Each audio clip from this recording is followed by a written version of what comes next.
Today I'm talking about some spring knitting plans I would love to accomplish this spring. So grab your current whip, grab a cozy beverage, let's dive in.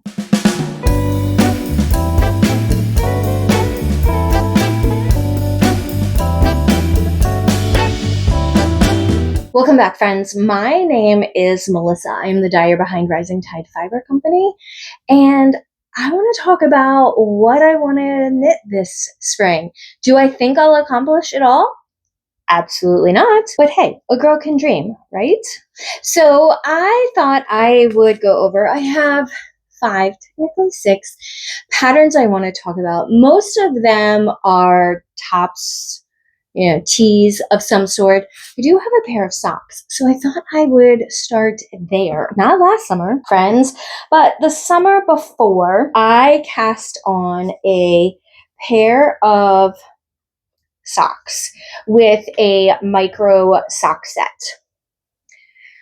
And I used Summerly's Designs, the Weekend Shortie sock. And I really love this sock. It's adorable. And I'm sure it fits absolutely wonderful. I haven't tried it on. But this has been languishing around. This is the first shorty sock I've ever knit, and I think that might be part of the problem. I haven't knit the other one, so I haven't really gotten a feel for wearing wool socks as shorty socks. I suspect I'll fall in love with them. But this is the first thing I would like to knit for the spring. I have one sock done. I just need to do the other one. I have the yarn. So if you are not familiar, this is the pattern. It's actually a free pattern on Ravelry. It has over 2,100 projects on Ravelry alone. I'm sure there are plenty more. There are a lot of us that make socks that never post our pattern. But this is the perfect example of, if I really enjoy this, I might actually do what she's done in the pattern and start making scrappy, happy socks. Right? So that's the first thing I would love to get done this spring before it just gets so hot that I don't even want to wear socks in general. Know what I mean? I don't know about you, but I don't like wearing socks in the summer. The other thing that I would like to work on is the Winfred Tee. It's just called Winfred on Ravelry. It's by Elisa Hartzell. This was released in September of 2023. In the pattern, there is ever so slightly a color portion above and below the lace and baubles. I opted to leave that out because her palette was so neutral. My palette is not neutral. So this is something that I did start, and I'm happy to say that I am almost finished. I've done my sleeves. I'm thinking I'm about I'm 9 inches down. I'll probably knit till I'm about 12 or 13-ish, and that should do it, and then I'll be ready to block it. I'm hoping to have it finished in the next week or two. This is using my willow fingering base. It is a 90% superwash merino, 10% linen. It is a light fingering weight, so it is fantastic for tees, particularly tees that you want to wear during transitional weather. So think that transition from spring to summer, summer to fall. I love to layer them during other seasons. I just think it's the perfect yarn to make pieces for layering or transitional weather. This is being knit on a US 4. The pattern calls for a US 5. I couldn't get gauge on a 5 because, again, my fingering is a little bit lighter. This pattern retails for $9 US, and there's only 10 projects for it on Ravelry. I happen to love this designer's patterns. This is, I think, the 3rd pattern of hers that I've done. So I'm a big fan.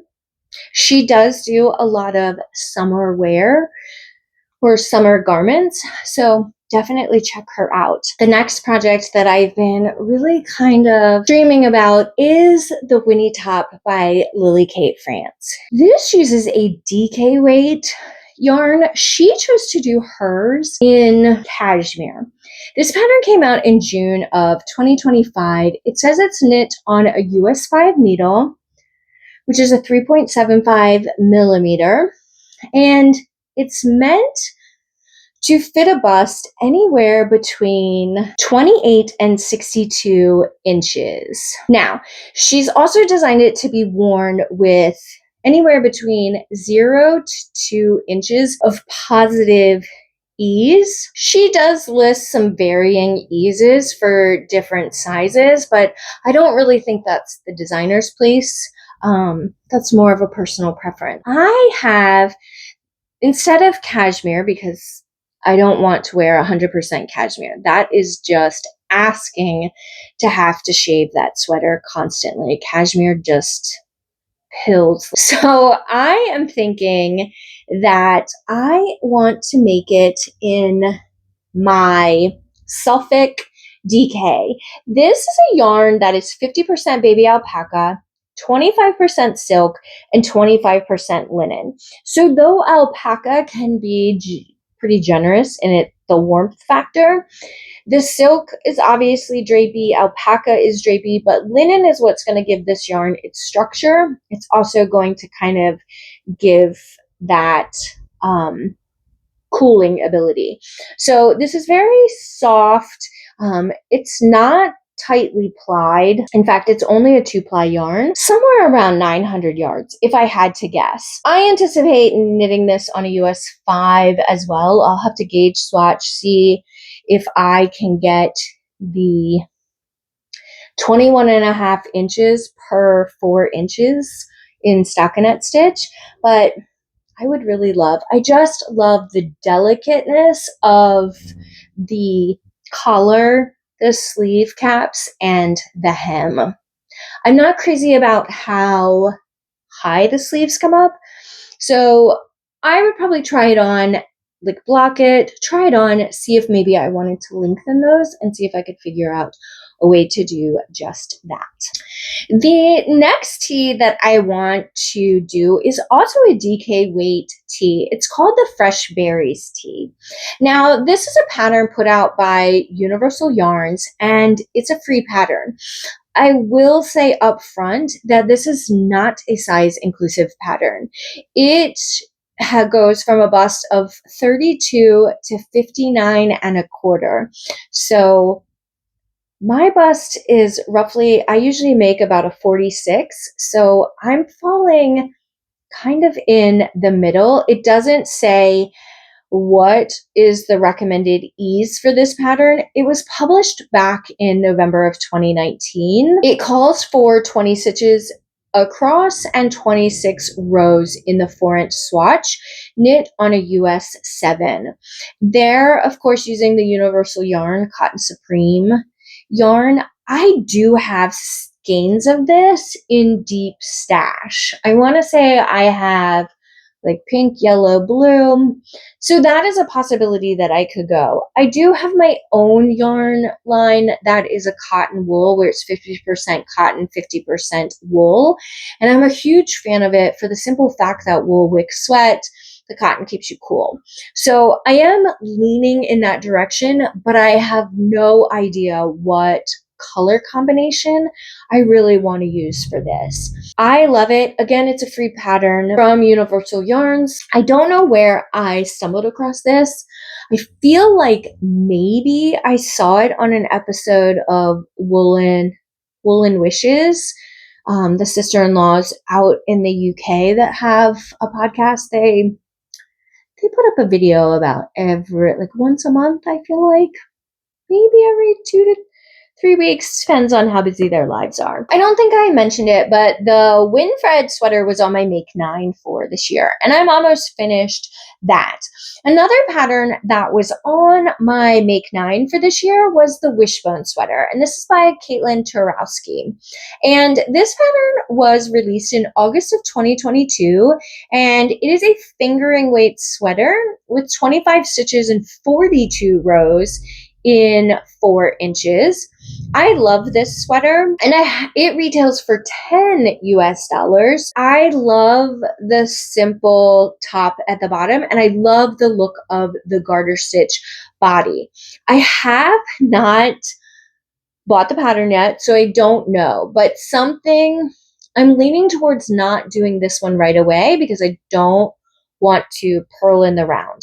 I think once I got past the top yoke portion and then it was time for the garter, I would probably cut my yarn, turn it inside out, and then start knitting in the round to avoid having to purl in the round, which, if I had to guess, that's probably what she says in the pattern. But again, I haven't bought the pattern to know that. And I'm leaning towards a similar looking sweater that has a little bit more to the yoke, and that is stockinette. So that other sweater is the Seaside Stroll by Jennifer Shields Toland. This was released in June of 2023. It actually uses the same exact yarn that the previous one did. So it's a fingering weight, but this one is 23 stitches and 36 rows in 4 inches. It's also knit on a smaller needle. It's knit on a US 4. This one I do believe has versions of it to make it long sleeve. It is suggested to be worn with 2 to 4 inches of positive ease, and it goes anywhere from a 32-inch bust to a 64-inch bust. It's top down. It's obviously got texture, but this pattern, though it retails for $8 US, there are 3 different necklines in the pattern. There are 2 supposedly that have wider openings for summertime, or a smaller twisted rib neckline if you like yours a little bit closer. It comes with the option for long or short sleeves. If you want waist shaping, that is also involved in the pattern. She has a couple other sweaters that follow along with this same kind of pattern design. There's one called Sea Haven, which is a DK weight, and it's long sleeve for like winter. I think she has Winter Haven, which is a long sleeve cardigan version with this same textured yoke. The reason I'm leaning this way is, again, I'm leaning fingering and leaning towards that stockinette. I would definitely be using my 50% wool, 50% cotton in a fingering weight. I happen to have, I think it's 4 skeins of this colorway, so that would be plenty. It would probably only need 3. This is a colorway. I'm not sure what the dye is, so I'm not even sure if I can duplicate it. I can probably get close.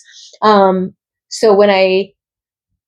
it's a perfect colorway for me to use for my own sample and then see how close I can get to it if I want to replicate it for my mobile yarn truck and my website. That would be 4 sweaters, and of course, finishing the shorty socks. That's on top of all of the things that I work on every month, which includes monthly colorways added to a couple of blankets, a mystery knit-along shawl that I work on every month, and then a pair of Christmas socks every month.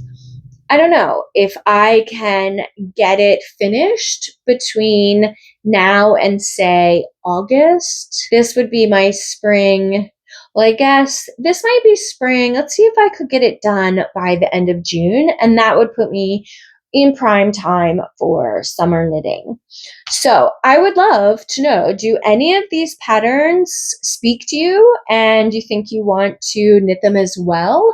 Maybe you've got something else brewing on your end that I should know about. So let me know down in the comments if you enjoyed this content, you want to see more. just hit the subscribe button. We would love to have you join us over here. And until next time, friends, happy knitting.